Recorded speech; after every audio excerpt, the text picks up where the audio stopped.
Welcome to another episode of the PGTK podcast, an interview podcast. My name is Emmanuel, and on this week's episode, we have the lovely Don Rodrigo.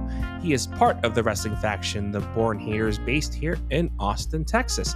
We talk about how this faction came to be, as well as how humor can help a wrestling match more exciting. We talk about their best matches in 2023, as well as any goals they have in 2024. And as always, follow this podcast, but most importantly, let's share this podcast to people and let's enjoy this episode as it happens. And as always, without further ado, here is our episode with Don Rodrigo.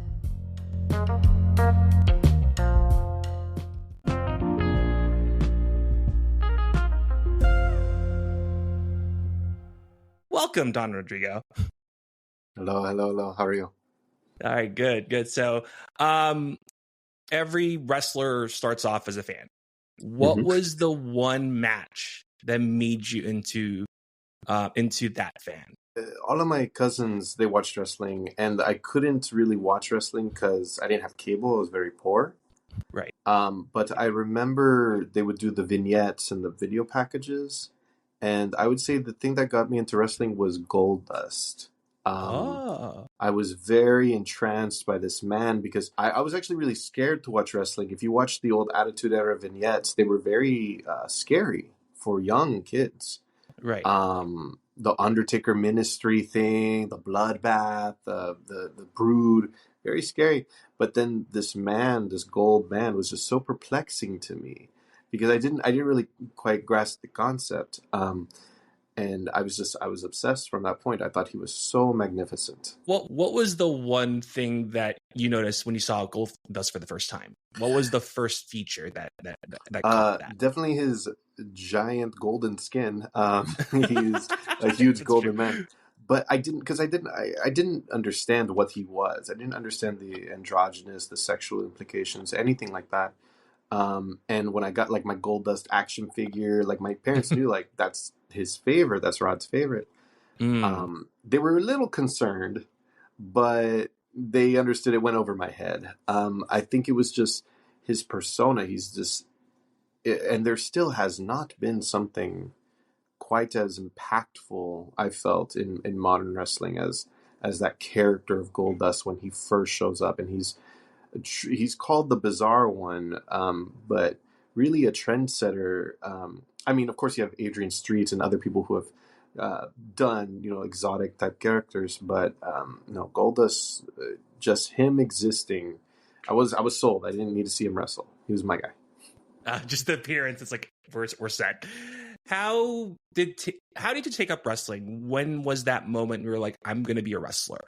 Understood, yeah. So I actually stopped watching wrestling after the Attitude Era, like most of people.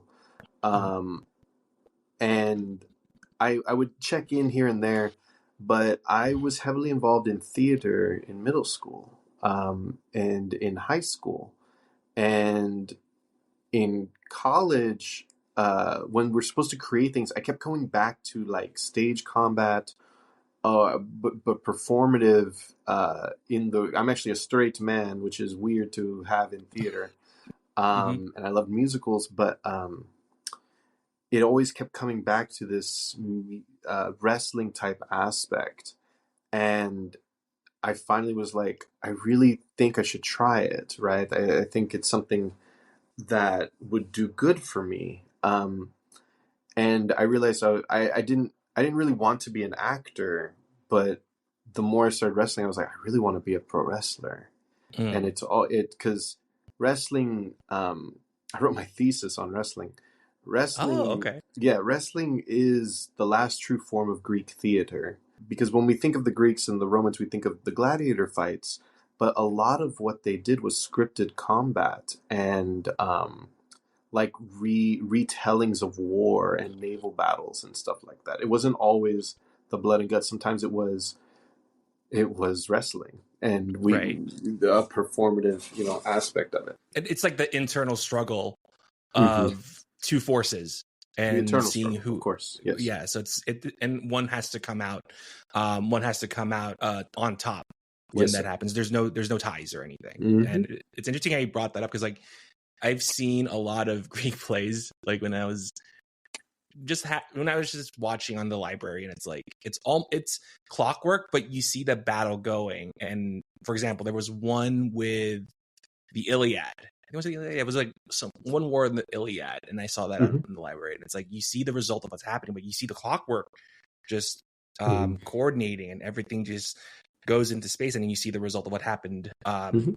in one of those scenes. So it's kind of interesting how that brought up too. And when you took up wrestling, like what were some obstacles that you faced as you started to wrestle? The main obstacle that I was convinced was, well, I'm not big enough. I was like, Mm, uh, from a casting standpoint, I was like, I'm not big enough. I'm not what they want, right?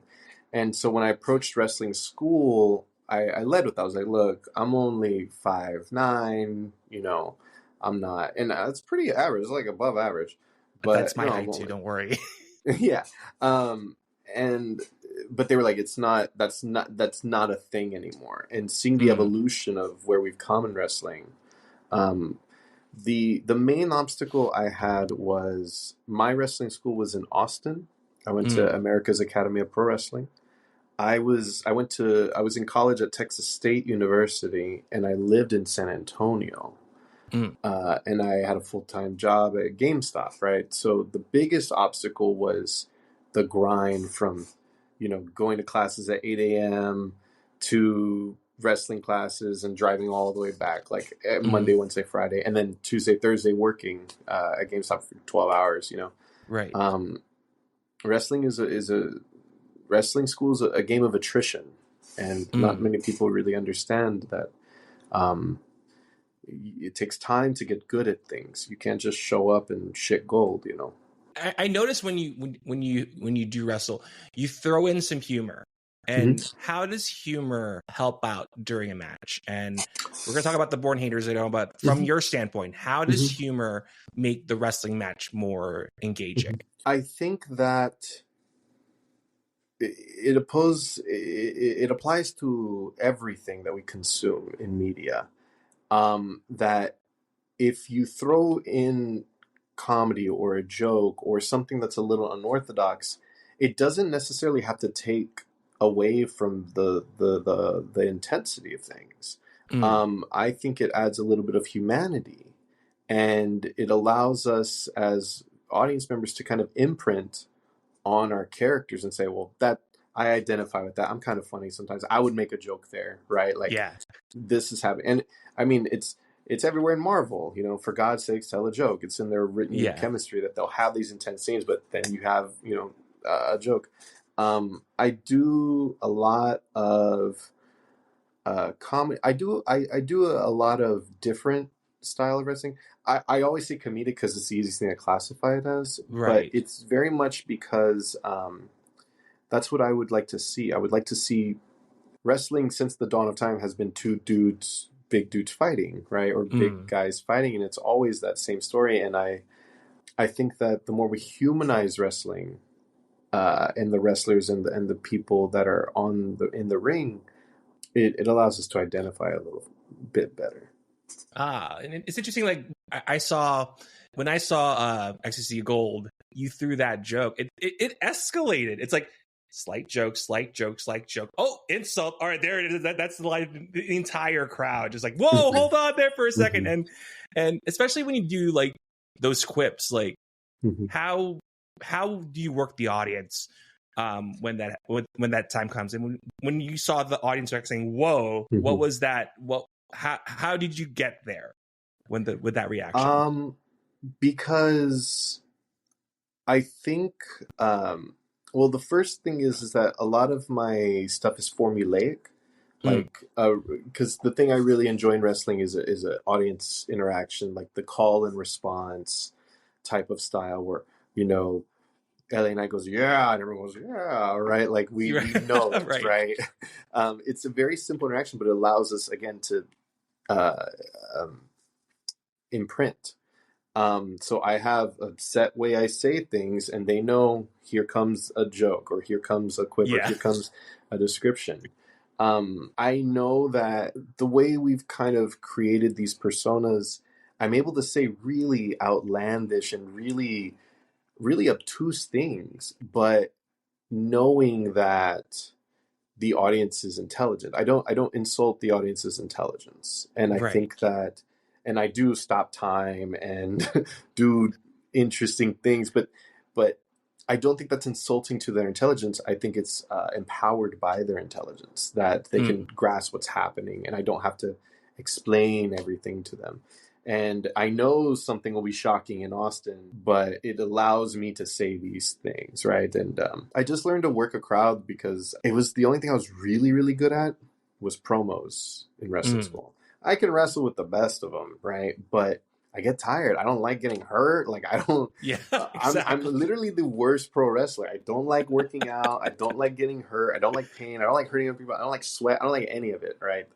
But it's necessary to get what I want. And we're going to talk about with the Born Haters, like how did that faction came to be? And the first match I saw, that was the Inspire event in October. And what's interesting is you had that match with Matt Locke, and what's interesting with that match is there was so much setup with the Mhm. Born Haters. And how did you guys meet, and what makes you stick together as that Mhm. faction? So, when I started wrestling training, Matt, the wrestler, was already there. Mm. He had been there maybe a month, and I went there, and that's how we had trained together for about a year. And then Mel actually went to my high school. We went to the same high school. I was about Mm. 2 years older than him, so he Right. knew of me. I did not know of him. I was super popular. Anyways, um, Okay, we'll go with that. and when I was in San Antonio, I was like, hey, like let me work with you, right? Mm. And so he's the guy who drove me sometimes. Like we would carpool together all the time. And the thing about and I'll be very candid, wrestling can get very cliquey. Mm-hmm. Wrestling backstage can get be who you know, very political. And the thing is that we're just kind of not cool. We're just kind of, the three of us are just not. We're nerdy, weird guys, and we weren't being used to the best of. Really, I was very avant-garde, very strong. I was doing leaning more into this like dramatic side of wrestling. Basically, the Born Haters came about because I loved Dave Chappelle. Um, I loved the haters skits that did the haters ball. I Yeah. thought it was so Right. funny. And Mel and I are from a side of town where everybody talks like that, right? And so Right.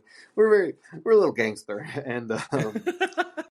and so I spent a lot of time in Houston, I for my shoot job, and when I moved back to San Antonio, I always had this idea of wrestlers that got together and they were never booked, and Mm. they just sat around and talked shit about everybody, Right. and um, and I was like, oh, they're like the born haters, like born to hate. And Ah, okay. I had a girlfriend at the time, and she thought it was stupid. She was like, "This is really dumb. I love you, but I think it's not going to work the way you want." And I Ah, was, ouch. and I was kind of hurt by it. But then she and I broke up, Mm. and so we broke up, and I was like, I want to make the born haters. Fuck it, right? And so I of course reached out to the two of them because Mel is one of my closest friends, and Mm. Matt, because I wrote all of the episodes, and I wrote direct. Um, we Matt's longtime girlfriend Shelby. She's a wonderful camera woman. She's a great producer. She has a band, Digger of Dirt. Shout out to Shelby. We'll put that Um, at a mention. Thank you, thank you. But the three of us stick together because well, we were friends before any of this, but the thing is that we've all been outcasts at certain points in time, Mm. and coming together was because we all had tried for years to get on Inspire. It's just Mm. so hard to get on that card, especially with like because we're all so different. We don't, there's no real space for us. Mm. But then when we came together and we started making these shows and drawing this kind of momentum with us, with our promos, with our episodes. We got very lucky. And so we stick together. We're never going to turn on each other. There's no way. We fight all the time, Right. but there's no, because those, I cannot think of two people I'd rather work alongside. I think they're very, very gifted at what they do. I'm better because I'm the leader, Okay. but Yes, I'll believe it. they're truly wonderful, and I'm grateful to have met them. And how do you play on each other's strengths, especially when those matches happen? How do you play their strengths and make this faction work? Well, it's very simple. So I am a technician, so I'm very good with. I've trained jujitsu. I knew from a long time ago that I was never going to be like the biggest, strongest guy, but I'm on the philosophy that all you need is a little break, like a little chance, and you can win. It's 3 seconds on the mat, or it's a submission. So make one of those two happen. I'm more of this like submissive, slow, like methodical approach to wrestling. Whereas you have Mel, who is this phenomenal striker. He hits so hard, and he's fast. He loves New Japan. He loves like these intense, quick styles. He can't do a backflip to save his goddamn life. He almost kills himself every damn time. We've instituted a new rule: no shooting star press under any circumstance. Like just no. But he's so quick. He's so strong. He doesn't look like it, but he has such good conditioning. He can go forever. And I can't. Like, get me out of there in 3 minutes. And then, of course, you have Matt, who is probably one of the physically strongest humans I know. He's able to, I mean, you have Brick Savage, who's this like insane bodybuilder, who's this giant beast of a man, and Matt can do almost as much as him. Like very much. And Brick Savage is a god. He's a god. Right. But we have this. So you have this suave, very. I don't like to say I'm really smart, but I'm very cunning. I'm very okay. That I'm very gross. You have this kind of style from me. You have this intense speed and striking from Mel, and then you have and a fundamentally solid, strong, just core wrestler who he's Matt the wrestler, right? You have all of that, and we just play off of each other really well because together we don't have a weakness, right? And what was the match? And we're going to talk about your solo work too, like, or with the Born Haters. What would be that match of the year? We're going to recap last year. If you have a match on your solo side and with the Born Haters, what would be that match of the year for you? I don't have too many matches on my solo side. There were times where the Haters would tag and I'd be solo, or vice versa. Matt's had solo matches. Mel has had solo matches. And the match that I thought last year really, really brought us together was one of these initial matches we had. Where it was a 4v4. It was the Born Haters and Alejandra Lyon. She was an honorary 4th member for that night. Versus the Camachos. I don't know if you know the Camachos. The Camachos are insane. I've seen them. They're a menace. Insane. They are actually insane. And every match we had with the Camachos was really interesting because you have a real wrestling family versus this kind of made up family of us, right? I loved those, and I just loved moments that we were able to have. I don't know if you saw our first match at Inspire was against Luigi Primo and the Great Ones. Luigi Primo and Mel went viral for kind of their antics. So those were some really fun matches. But every single match at Inspire that we do, really, it's usually the one people remember the most because of the way we kind of approach things and wrestle. And of course, our witty antics that we partake in, And with the promo work that you've done, and were those lines kind of ad lib when you introduced Mel 5K and Matt the Wrestler? Was that off the top of your head, or were you have like a No, predetermined? it's not off the top of my head. I really, I was approached by somebody at this latest wrestling show. Oh man, there's this Texas legend. I don't want to say his name because if he, whatever, he's this really Mm, awesome guy. But he approached me at the last show and said, I really love that you take time to talk about each of your boys. Not many teams do that. They say, we're the this, and that's it. mm, Right. But no, so I take time to think. I'm saying, what is great about Mel? What is great about Matt? And let's turn it up to 11, right? Like mm. let's figure that out. Because Mel is he is just the black dream. I don't know how else to explain it. Black. He is Wow, the black dream, man. we're hyping him up already. He's amazing. He's worth every goddamn penny. All right. I hope he doesn't see this because then he'll get a big head and leave. But he's and then you know, and then you can't help but love Matt. You Yeah. can't help but love Matt. But I kind of plan what I need to say beforehand. I can ad lib and we can work, and obviously stuff happens. But our usual intro, I think, probably about 5 minutes before we walk out of the curtain, to kind of how it's. And the thing is, I don't ever tell them what I'm going to say. So I never tell Matt and Mel what I'm going to say about them. And they just have to react and be like, oh, yeah, that's me, right? And this fun thing. And especially now, like with the new year, do you have any goals in mind in your wrestling career? So, not shitting on any promotion in Texas. Wrestling is wrestling. Keep it up. We think that Inspire is the height of Texas wrestling. It is. Mm-hmm. It is. The crowd is electric. The matches are insane and so varied. But with us doing so well at Inspire, we think it's time to go to different states. And so I made a promo video to send to promoters, kind of telling them what we're about. And so I've been sending that to a couple places. But the obstacle I'm having is I don't know other places and states that I don't know which promoters to send it to. So if anybody out there needs to book the Born Haters, let me know. I promise you we're the best ever. That's really what we want. We want to, this is the year of expansion. Last year was all about really solidifying kind of our style.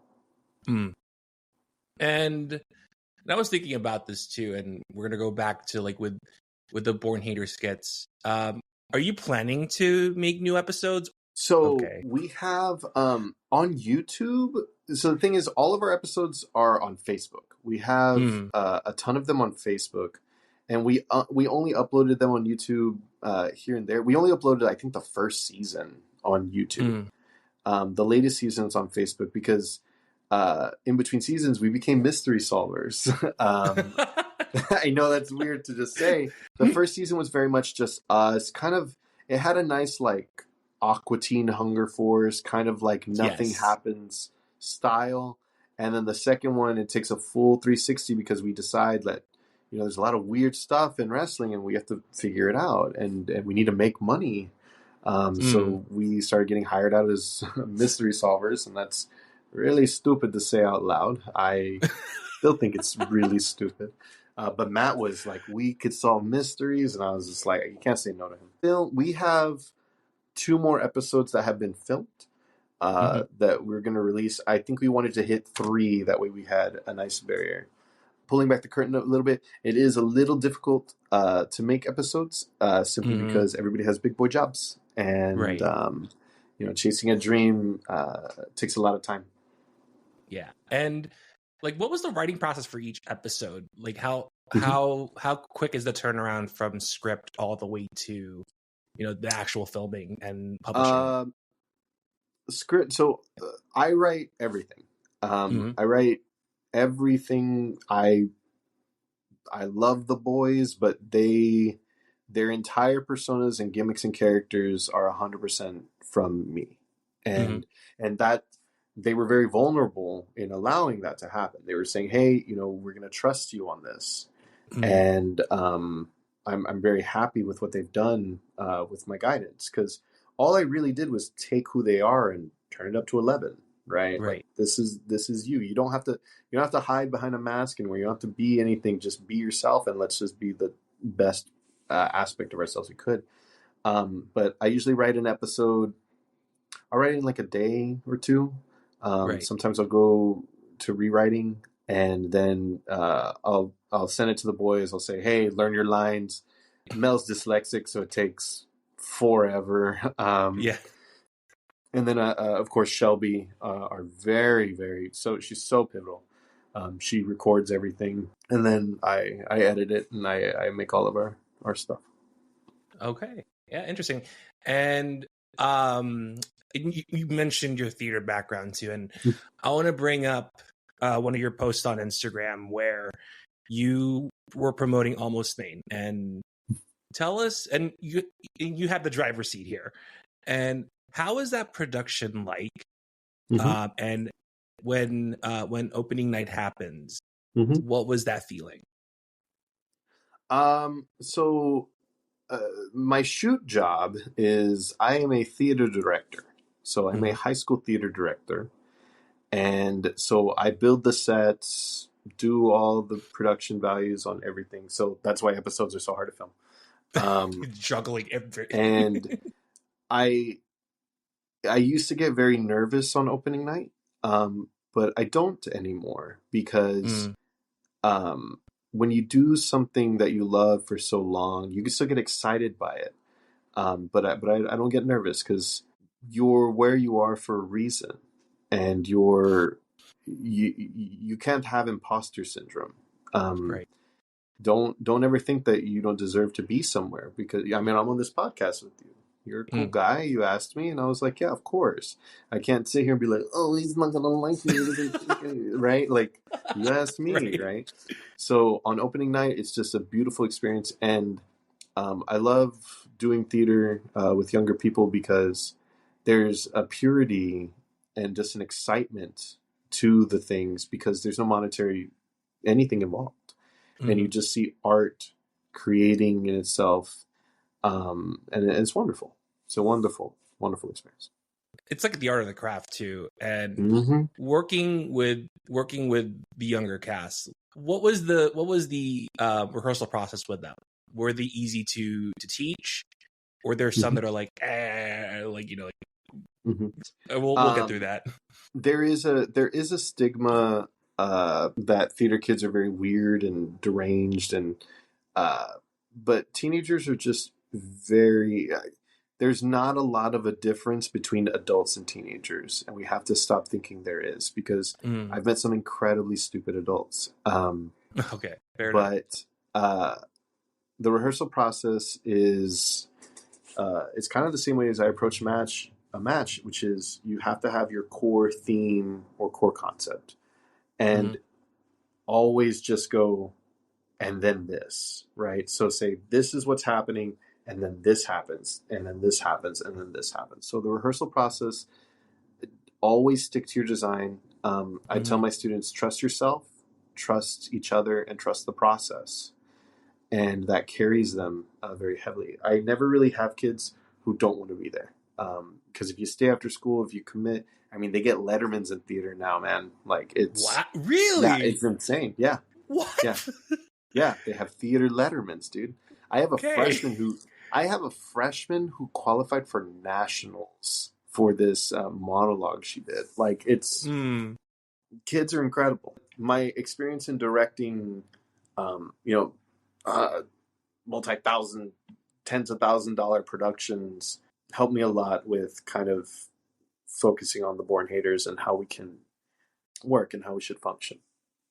Huh. Interesting how like yeah, like there's a certain period for everyone um to to really shine. And it's one of those things, when it shines, let it do it. Don't flounder it, because Mm-hmm. that could be missed. And it's Mm-hmm. interesting how your theater background is goes hand in hand with wrestling, because you see the engagement Mm-hmm. regardless of like what the art form is.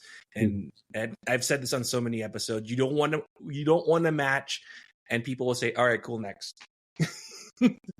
That's like, that's that kind of ruins the fun of doing it if people don't react, or they react like lightly. So it's kind of Of interesting how you course. brought that up. Yeah. So That's usually why I try to wrestle my certain style, because they're gonna see a lot of the same stuff on the card, which is really good wrestling, but that might not be for everybody. One of the right, wrestling guys might have brought a girlfriend, and the girlfriend doesn't like this shit, but she likes her boyfriend, right? And it's like yeah, maybe she just wants to see a joke, see something funny, see somebody do a dance. I don't know. Let's figure that shit out. And then there's something, and then she's like, "Oh, I like the Born Haters. They're funny. We can go again." Right. right, And so now you kind of have this, like, because I've had many people come and talk to us and be like, "You were the reason. You guys are the reason. Like, we started coming to this," and it's every time, and it's really on. We're honored to have that happen. Yeah. yeah. And I think we're gonna be close to wrapping up too. And so I end the conversation with this: the World Health Organization listed adolescents between 10 and 19. Around Mm-hmm. that time, things get picked up as those ages started to grow. Now, if you Mm-hmm. could see Don Rodrigo at Mm-hmm. age 17, what Mm-hmm. would you give him as advice? That creatively wrestling and anything else you wish to pursue, um, it's not a race and it's not a marathon. What it is it's the it's actually a quote from one of our episodes. Wrestling in life is chutes and ladders. Mm. Um, in life, sometimes you'll hit a ladder and you'll go really far. Sometimes you'll hit a slide back down. But the only way you lose in chutes and ladders is to stop playing the game. Because if you Oh, don't stop, okay. you're going to make it to the end. So just persistence and fail. The slides that take you down, they're failures, but they're still fun. It's a fucking slide, Right. right? Figure out your failures and just keep playing the game. Don't stop playing. All That's right. all. Interesting. No, and I've never heard of that. That's why I was like, you blew my mind. You blew my mind. Thank you so much, Don, for having you on this podcast. And you have the floor. If you have any upcoming events, um, just tell us where to find you on socials. Mm-hmm. My social media is at the Don Rodrigo on Instagram. You can also type Don Rodrigo on Facebook. If you see me on Tinder, please super like me. Um, we also have the Born Haters on Facebook. The reason we use Facebook, guys, is because a lot of wrestling promoters use Facebook. That is where they are, and that's where we're trying to get. Our show, the Born Haters, just go to videos, check them out. They're hilarious. We have thousands of views.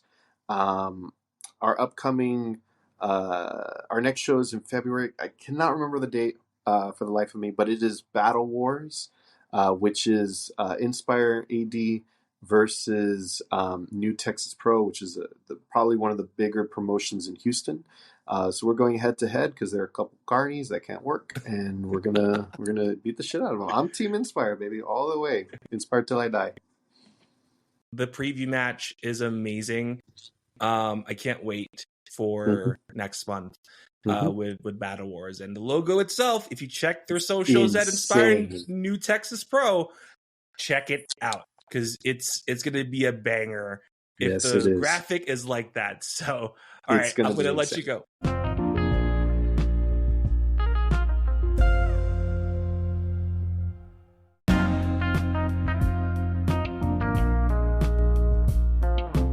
And that is our conversation with Don Rodrigo. I cannot wait to watch this rivalry between Inspire AD as well as New Texas Pro Wrestling here at Battle Wars. It will be held at February 25th here at the Empire Control Room here in downtown Austin. Now, next week's episode will be very interesting. We're bringing in someone who is specialized in a particular type of wrestling match, and that is the hardcore and death matches. Now, who could this be?